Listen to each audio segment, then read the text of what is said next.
નમસ્કાર દર્શક મિત્રો, આપ જોઈ રહ્યા છો સનસની ખેસ ન્યૂઝ। વડોદરા શહેરમાં થોડા વરસાદમાં જ રોડ ઉપર વચ્ચોવચ્ચ ભૂવો પડ્યો। કેડા સર્કલથી ઇનઓર્બિટ મોલ તરફ જવાના રસ્તા ઉપર પેચવર્ક કર્યા બાદ જે વરસાદ પડ્યો તેને લઈને મોટો ભૂવો પડ્યો। વડોદરા શહેરમાં થોડા વરસાદમાં રોડ ઉપર વચ્ચોવચ્ચ ભૂવો પડ્યો। કેડા સર્કલથી ઇનઓર્બિટ મોલ તરફ જવાના રસ્તા ઉપર પેચવર્ક કર્યા બાદ ગઈકાલે જે વરસાદ પડ્યો તેને લઈને મોટો ભૂવો પડ્યો। જ્યારે પૂર્વ મેયર અને હાલના ધારાસભ્ય વારંવાર રસ્તા ઉપર પસાર થાય છે, પરંતુ કેવું તંત્ર છે કે રોડ વચ્ચે ભૂવો પડ્યો છે? ખરેખર તંત્ર ઘોર બેદરકારી સામે આવી છે।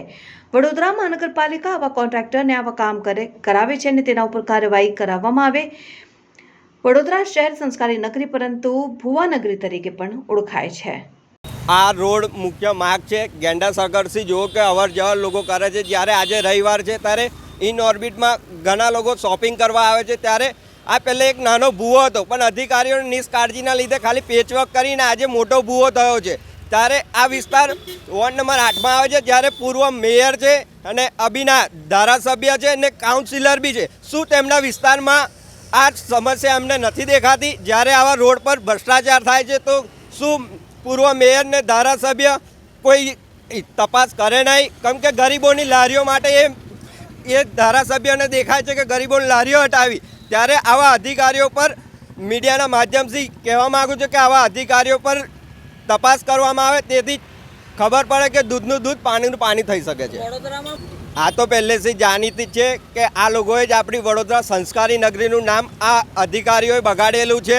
એના લીધે જ આ અસંખ્ય ભૂવાઓ પડે છે। એના લીધે નામ આપવું બી સારું છે કે ભૂવા નગરી આપણે હાલ દઈએ। ત્યારે મુખ્યમંત્રી આવીને કહેતા હોય કે તમારું વડોદરા કમ પાછળ રહી ગયું, જ્યારે સુરત ને અમદાવાદ આગળ છે, પણ આ અધિકારીઓ ઘોર નિદ્રામાં સૂર્યા છે ને આ નેતાઓ ઢાંકણીમાં પાણી લઈને ડૂબી મરવું જોઈએ કે જ્યારે મુખ્યમંત્રી આવીને એવું કહેતા હોય કે વડોદરા પાછળ છે, પણ હજુ જાગી જાઓ તો સારું છે।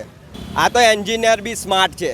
જ્યારે નાનો ભૂવો હોય ને તો પેચવર્ક કરી જાય છે। વોર્ડ નંબર 8ના અધિકારીઓને ચોખ્ખી કહેવા માગું છું કે તમારા મેં ને કેટલું લાલ છે ને અમને ખબર છે કે અમે તમારા આગળ 10-10 ભૂવા બી પાડ્યા છે, પણ તમારે હજુ શરમ નહીં। પણ જો આગામી દિવસોમાં વોર્ડ નંબર 8માં એક બી ભૂવો પડશે તો ચંપલનો હાર બી અમે પહેરાવીશું। કોર્પોરેશન તો એવું છે કે પ્રજા દુઃખી અમે સુખી, પણ એમને એવું નહીં ખબર કે પ્રજા વેરો એમના પૈસાથી પગાર લે છે। જ્યારે પ્રજા જાગીને ત્યારે ખુરશી ખાલી બી તમારે કરવી પડશે।